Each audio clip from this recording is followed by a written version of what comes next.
Bismillahirrahmanirrahim. Assalamu alaikum. How are you all? Hope you all are. Welcome to my YouTube channel Information and Entertainment AWB. तो जी friends, आज हम लोग बात करेंगे most repeated questions जो बहुत ज़्यादा क्वेश्चंस आते हैं किन किन टेस्ट में, STS के टेस्ट में, FPSC के टेस्ट में, PPSC के टेस्ट में या SPSC के टेस्ट में आते हैं, या उसके अलावा NTS में जो क्वेश्चंस आते हैं जो बहुत ज़्यादा आते हैं, मैं आपको वो क्वेश्चंस आज बताऊँगी। ये बेसिकली जो क्वेश्चंस मैं आज आप लोगों को बताऊंगी ये सारे पाकिस्तान स्टडी से रिलेटेड हैं। तो the last viceroy of United India was, अब जो ब्रैकेट में लिखा हुआ है वो ब्लैंक में आंसर आएगा। तो लास्ट वाइसरॉय कौन था यूनाइटेड इंडिया का? तो वो लॉर्ड माउंट बैटन था। Question number 2 is dash is known as Babul Islam. तो बाबुल इस्लाम किसको कहा जाता है? तो वो है सिंध। सिंध को क्या कहा जाता है? बाबुल इस्लाम। Question number 3 is the first OIC summit was held in dash in dash। जो फर्स्ट OIC थी वो कहाँ हुई थी और कब हुई थी? तो राबत मोरक्को में हुई थी और 1969 में हुई थी। The second OIC summit was held in dash and in dash, Lahore Pakistan में हुई थी सेकेंड और 1974 में हुई थी। आप लोगों ने डेट्स मस्ट याद रखनी है। पहली किस में हुई थी? तो 1969 में, और सेकंड किस में हुई थी? तो 1974 में। Okay, question number 5 is the third OIC summit was held in dash and dash in dash. अब थर्ड जो हुई थी वो मक्का में हुई थी, तैफ सऊदी अरब में हुई थी। तैफ क्या है? सऊदी अरब की एक जगह है, और 1981 में हुई थी। इसकी डेट जो है वो मस्ट याद रखिएगा। बहुत सारे टेस्ट में डेट्स पूछी जाती हैं कि सेकंड OIC कब हुई थी, थर्ड OIC कब हुई थी। Okay, question number 6 is the highway linking China and Pakistan is called. वो हाईवे जो चाइना और पाकिस्तान को मिलाती है उसको क्या कहते हैं? Shahrah Karakoram. Okay, question number 7 is Pakistan become the member of UN on dash and dash oppose it. जो पाकिस्तान था वो UN का मेंबर कब बना था? तो कब बना था और किसके साथ बना था? तो वो 30 दिसंबर को बना था 1947 को अफगानिस्तान के साथ। Dash are the two most important food crops of Pakistan. Most important जो फूड क्रॉप्स हैं वो कौन कौन से हैं पाकिस्तान के? तो वीट एंड राइस। आपको पता है कि वीट भी बहुत खाई जाती है पाकिस्तान में, जो किसके लिए इस्तेमाल होती है? रोटी बनाने के लिए। और राइस भी बहुत ज़्यादा खाया जाता है पाकिस्तान में। Okay, now question number 9, the objective resolution was put forward by dash in dash. तो ऑब्जेक्टिव रेजोल्यूशन वो किसने उसको आगे फॉरवर्ड किया था? तो लियाकत अली खान ने किया था 1949 में। Question number 10 is dash and dash are two famous Pashto poets. अब दो फेमस पश्तो के जो शायर हैं वो कौन से हैं? तो वो खुशहाल खान खटक और रहमान बाबा है। Okay, question number 11 is the state bank was introduced. State bank कब इंट्रोड्यूस हुआ था और किसने किया था? तो ये कायदे आज़म ने किया था, और जुलाई 1948 में। आप लोगों को जैसे पता है कि 1947 में पाकिस्तान आज़ाद हुआ था, तो उसके बाद कुछ ईयर्स बाद जो सारी चीज़ें थी, जिस तरह चैनल बना था, पाकिस्तानी चैनल बना था, उसके अलावा जो भी डिफरेंट चीज़ें थी फिर वो आहिस्ता आहिस्ता आई थी। Okay, question number 12 is the first contribution of Pakistan came into force on dash and cancelled in dash. तो फर्स्ट कॉन्स्टिट्यूशन कब आया था? 23 मार्च को 1956 को, और वो कैंसिल कब हुआ था? तो 1958 में। The second constitution of Pakistan was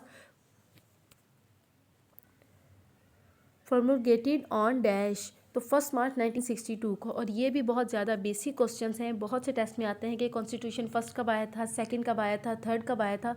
तो ये डेट्स बराए मेहरबानी आप लोग विद ईयर्स याद रखें।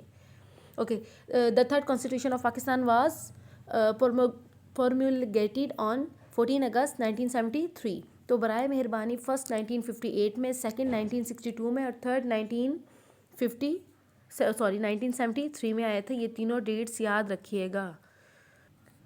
Okay, question number 15 is the Pakistan second governor general and second prime minister Khawaja Nazimuddin था। मतलब ये second governor general of Pakistan भी थे ख्वाजा निज़ामुद्दीन, और सेकंड प्राइम मिनिस्टर भी यही थे। और आप लोगों को पता है कि first governor general of Pakistan कौन थे? तो कायदे आज़म मोहम्मद अली जिन्ना थे। Question number 16 is the governor of Pakistan impose the system of ज़कात in the year of. Pakistani government ने जो ज़कात थी वो किस ईयर में लगाई थी और कितनी थी? तो वो टोटल कितनी थी? 19, एक तो लगाई कब थी? 1980 में लगाई गई थी कि ज़कात तब से स्टार्ट थी, और 1/3%। Okay, question number 17 is Quaid Azam join Muslim League in the year of. अब कौन से साल में कायदे आज़म ने मुस्लिम लीग ज्वाइन की थी? तो 1913 में। मुस्लिम लीग क्या थी? मुसलमानों की एक पार्टी थी, और जैसे कि आपको पता है कि इंडियन वालों की पार्टी कौन सी थी? तो नेशनल कांग्रेस थी। तो कायदे आज़म ने मुस्लिम लीग कब ज्वाइन की थी? 1913 में। Question number 18 is the Shimla delegation was held in. अब शिमला डेलीगेशन हेल्ड मतलब किसने करवाई थी? Headed by sir Aga Khan.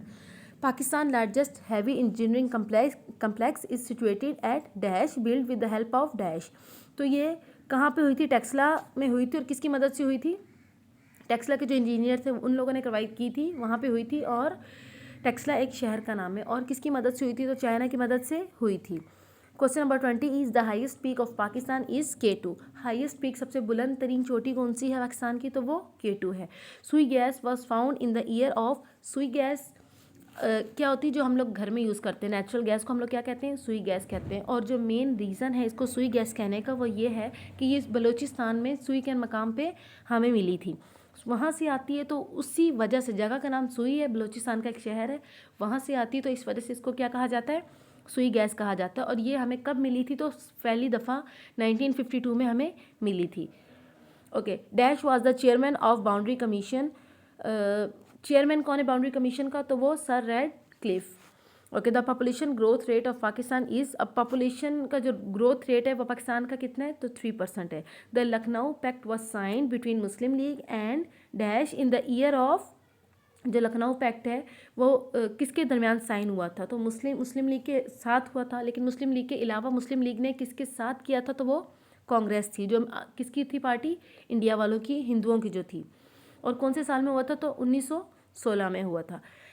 Question number 25 is the first president of all Indian Muslim league was. अब ऑल इंडियन मुस्लिम लीग का फर्स्ट प्रेसिडेंट कौन था? तो sir Aga Khan first president थे ऑल इंडियन मुस्लिम लीग के। और जैसे मैंने आपको ऊपर बताया कि कायदे आज़म मोहम्मद अली जिन्ना 1913 में ऑल इंडियन मुस्लिम लीग में उन्होंने वो पार्टी ज्वाइन की थी। ऑल इंडियन मुस्लिम लीग मुसलमानों की पार्टी थी और नेशनल कांग्रेस हिंदुओं की पार्टी थी, जो हिंदुओं के मफाद के लिए आगे बोलती थी। और जो मुसलमानों की पार्टी थी वो मुसलमानों के मफाद के लिए बात करती थी। और सबसे पहले क्या था? सिर्फ नेशनल कांग्रेस थी। लेकिन जैसा कि वो हिंदुओं की पार्टी थी तो वो हिंदुओं को ज़्यादा सपोर्ट करती थी एज़ कम्पेयर टू मुस्लिम। तो इसी वजह से मुसलमानों ने सोचा और अपनी एक अलग मुख्तलिफ पार्टी बनाई जिसका नाम था ऑल इंडियन मुस्लिम लीग। उम्मीद है आप लोगों को ये वीडियो पसंद आई होगी। So please like and subscribe my channel and share this video with your friends. और सब्सक्राइब करना मत भूलिएगा ताकि जो भी related to your test MCQs होते हैं, क्वेश्चंस होते हैं मोस्ट इंपॉर्टेंट, वो साथ साथ आप लोगों को शेयर होते रहें और आप लोग उसको सुनकर उन वर्ड्स उन पॉइंट्स को याद रखें। ओके, अल्लाह हाफिज़, टेक केयर।